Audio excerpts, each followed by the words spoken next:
जब पूरी दुनिया गहरी नींद में सो रही होती है और हर तरफ एक अजीब सा सन्नाटा होता है, उस वक्त अपने रब के लिए बिस्तर छोड़ देना कोई मामूली बात नहीं है।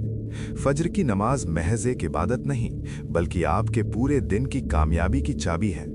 जब आप सुबह सुबह ठंडे पानी से वजू करते हैं तो आपके जिस्म की सुस्ती ऐसे गायब हो जाती है जैसे कभी थी ही नहीं। सुबह की वो ताज़ा और पाक हवा जब आपके अंदर जाती है तो आपके दिल और दिमाग को एक नई जिंदगी मिलती है।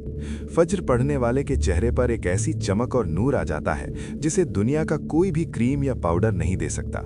जो इंसान अपने दिन की शुरुआत अल्लाह के सजदे से करता है, अल्लाह उसके पूरे दिन के कामों की जिम्मेदारी खुद ले लेता है।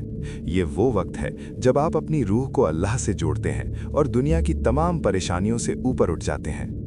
फज्र की पाबंदी करने वाला इंसान कभी अंदर से कमज़ोर नहीं होता, क्योंकि उसे पता है कि उसका मालिक उसके जागने से पहले ही उसके लिए बरकतों के दरवाजे खोल चुका है। जब सूरज अपनी पूरी तपिश पर होता है और दुनिया भर के काम आपको चारों तरफ से घेर लेते हैं, तब ज़ोहर की अजान एक ठंडी फुहार की तरह आती है। ज़रा सोचिए, आप दफ्तर में हों या कॉलेज में, काम का तनाव और भाग दौड़ आपको थका देती है। ऐसे में ज़ोहर की नमाज एक मेंटल रिबूट की तरह काम करती है। साइंस मानती है कि दिन के बीच में लिया गया एक छोटा सा ब्रेक आपकी प्रोडक्टिविटी को कई गुना बढ़ा देता है।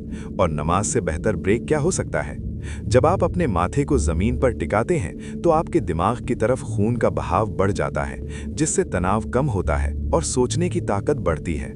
ज़ोहर हमें सिखाती है कि चाहे दुनिया कितनी भी मशरूफ क्यों ना हो, हमें अपने बनाने वाले के लिए वक्त निकालना ही होगा। ये नमाज हमारे गुस्से को ठंडा करती है और हमें याद दिलाती है कि हम इस दुनिया की मशीन का हिस्सा नहीं, बल्कि अल्लाह के बंदे हैं।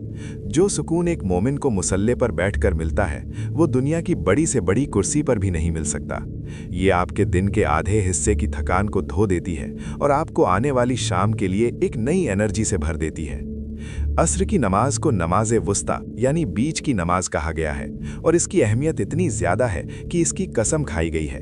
ये वो वक्त होता है जब इंसान अपने काम खत्म करके घर लौटने की तैयारी में होता है और थकावट अपने चरम पर होती है। अक्सर लोग इसी वक्त सबसे ज़्यादा गाफिल होते हैं, मगर जो इस वक्त सजदा करता है वो अल्लाह का सबसे प्यारा बन जाता है। मेडिकल साइंस के मुताबिक दोपहर के बाद का ये वक्त हमारे मेटाबॉलिज्म के लिए बहुत अहम है।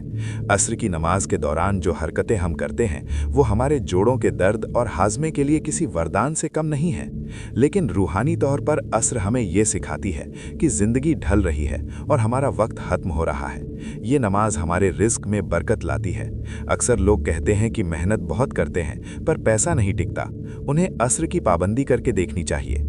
ये नमाज फरिश्तों के बदलने का वक्त है, और जब आपके नाम के साथ सजदा लिखा जाता है तो अर्श वाला भी आप पर मुस्कुराता है। ये ढलती शाम की वो रोशनी है जो आपके घर और आपके दिल को मुसीबतों से बचा कर रखती है। सूरज डूबने का वो मंजर जब आसमान के रंग बदलते हैं और परिंदे अपने घरों को लौटते हैं, वो मगरिब की अजान का वक्त होता है। मगरिब की नमाज एक एहसास है कि एक और दिन खैरियत से गुजर गया और अब सुकून की रात आने वाली है। ये नमाज पढ़ने से आपके घर में अल्लाह की रहमतें उतरती हैं और घर का माहौल एकदम पुरसुकून हो जाता है।